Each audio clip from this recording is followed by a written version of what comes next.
संजय दिना पाटील, तुम्ही जेव्हा पत्रकारांना धमकी दिली तेव्हा मोठ्या तोऱ्यामध्ये बोलत होते आणि आता माफी मागताना होय मी चुकलोय असं म्हणायला तुमची जीभ धजत का नाहीये?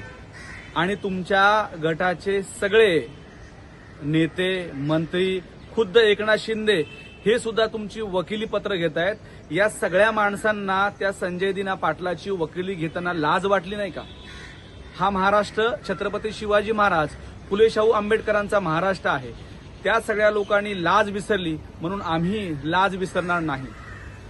माझी सरकारला आणि पोलीस प्रशासनाला नम्र विनंती आहे की संजय दिना पाटील यांच्यावर गुन्हा दाखल करावा. जोपर्यंत संजय दिना पाटील यांच्यावर गुन्हा दाखल होत नाही तोपर्यंत एकनाथ शिंदे यांच्या आणि संजय दिना पाटील यांच्या सगळ्या पत्रकार परिषदेवर आम्ही बहिष्कार घालू. त्यांची कुठली बातमी आमच्याकडे छापली जाणार नाहीये. हा माज, ही मुजोरी तुमच्या पुरतीच मर्यादित ठेवा. महाराष्ट्रामध्ये पत्रकार यांच्यावर राग काढणं सोडून द्या. पत्रकार आपली भूमिका घेऊन आपली बाजू मांडत असतो. पत्रकार समाजाचं संवेदनशीलपण जपण्याचा सातत्याने प्रयत्न करत असतो. तुमचं जे काही चुकलंय, तुम्हाला जे कोणी शिवा घालतायत, तुम्हाला जे कोणी बोलतायत, तुम्ही त्यांच्या पुढे बोला.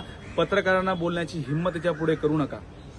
आणि सरकार, पोलिसांना माझी नम्र विनंती आहे, यानंतर अशा पाटील यांच्यासारख्या वाचाळविळामध्ये जर कोणी आढळलं तर त्यांच्यावर तत्काळ गुन्हे दाखल करा, त्यांच्यावर कारवाई करा. जर हे केलं नाही तर आम्ही रस्त्यावर उतरू.